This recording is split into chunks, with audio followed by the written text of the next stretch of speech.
ये 4 जेल को जाते हैं और ऐसा जाकर निकलते हैं कि जैसा कोई अपने ससुराल में जाकर मुंह दिखाई करके आ गया। अगर केजरीवाल की बीवी को तकलीफ हुई और केजरीवाल वापस आ गया तो नौरीन का हस्बैंड वापस क्यों नहीं आया 5 साल में?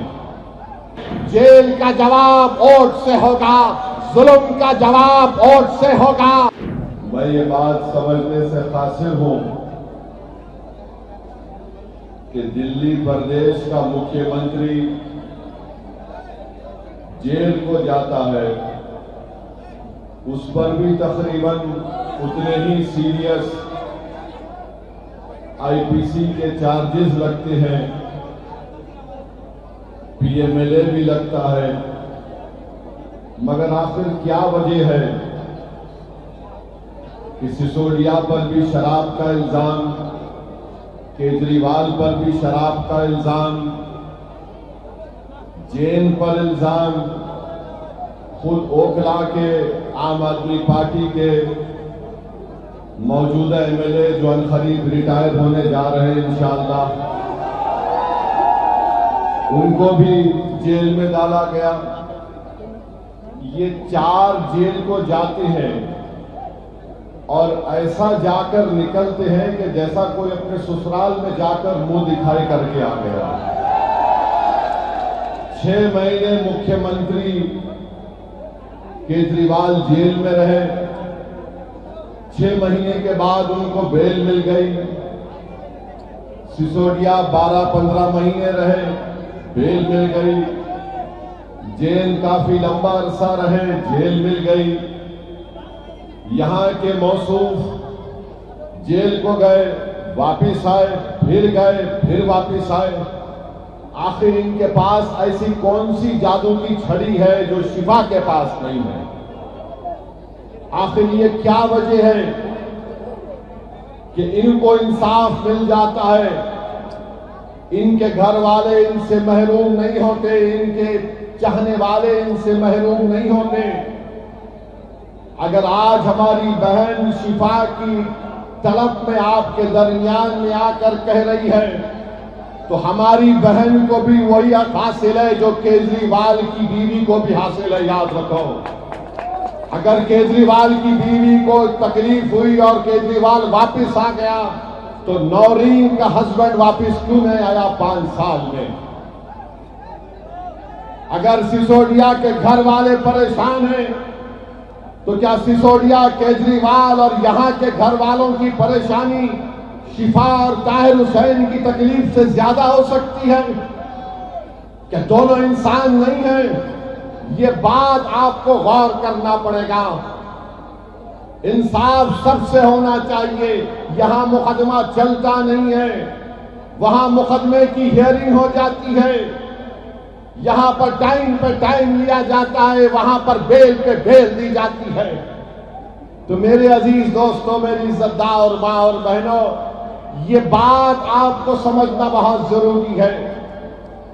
दूसरी बात यह है कि मजलिस पर इल्जाम कि मजलिस ने क्यों दिया शिफा को।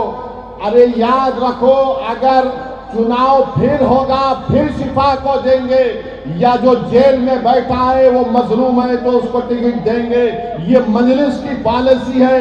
हम चाहते ही हैं कि जो जिसको दबाया जा रहा है, जिसको तुम एंटी नेशनल कहते हो, हम उसको नेशनलिस्ट कहेंगे। जिसको तुम कम्युनल कहते उसको हम सेकुलर कहेंगे। तुम्हारा एजेंडा हम कबूल करने को तैयार नहीं है। ना केजरीवाल का एजेंडा कबूल करेंगे, ना मोदी का एजेंडा कबूल करेंगे। हम अपना एजेंडा तय करके जनता में आए हैं और जनता से कह रहे हैं कि अब की बार ओखला से शिफा को आपको कामयाब करना है।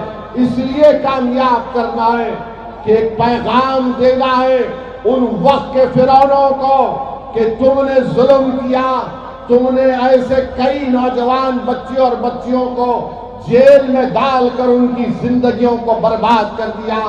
वो मासूम बच्चे ताहिर हुसैन आज वापस आए। जब ताहिर हुसैन जेल को गए थे, उनका बेटा मुझसे कह रहा था कि सद साहब, मेरी उम्र 15 साल की थी, मैं 5 साल में एक मर्तबा भी अपने अब्बू का हाथ पकड़कर महसूस नहीं किया। आज 5 साल के बाद मेरे अब्बू सुप्रीम कोर्ट के ऑर्डर पर आए हैं, तो मैंने पूछा क्या किया तुमने पहली मर्तबा? तो कहा कि मैंने अपने अब्बू का हाथ पकड़कर उसको महसूस किया कि मेरे अब्बू हैं। ये हाल करके रख दिया गया है और तुम बोलते कि मंजलिस फिरका परस्ती करती है। अरे केजरीवाल, तुम्हारी जबान पर शिफा का नाम क्यों नहीं आता? तुम्हारी जबान पर ताहिर हुसैन का नाम क्यों नहीं आता?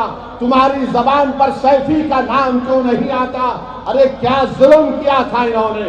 तुम्हारी तरह शराब का कारोबार या पॉलिसी का ऐलान तो नहीं किया था इन्होंने। एक जालिम हुकूमत के काले कानून के खिलाफ एहतजाज हुआ था। वो एहतजाज भारत की तारीख का एक तारीखी सुनहरा एहतजाज था।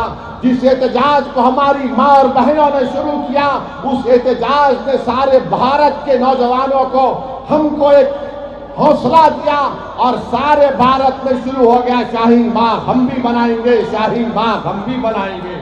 मैं सलाम करता हूं आपको, मगर आपसे कह रहा हूं, जब आपने अपनी ताकत और बलबूते के ऊपर बगैर किसी सियासी पार्टी की तारीफ लिए तुमने सारे मुल्क को एक पैगाम दिया कि किस तरह जमहूरियत में एहतजाज होता है।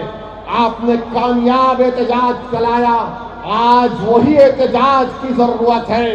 जेल का जवाब वोट से होगा, जुल्म का जवाब वोट से होगा। For exclusive and insightful videos, subscribe to our new channel ABP Live Premium.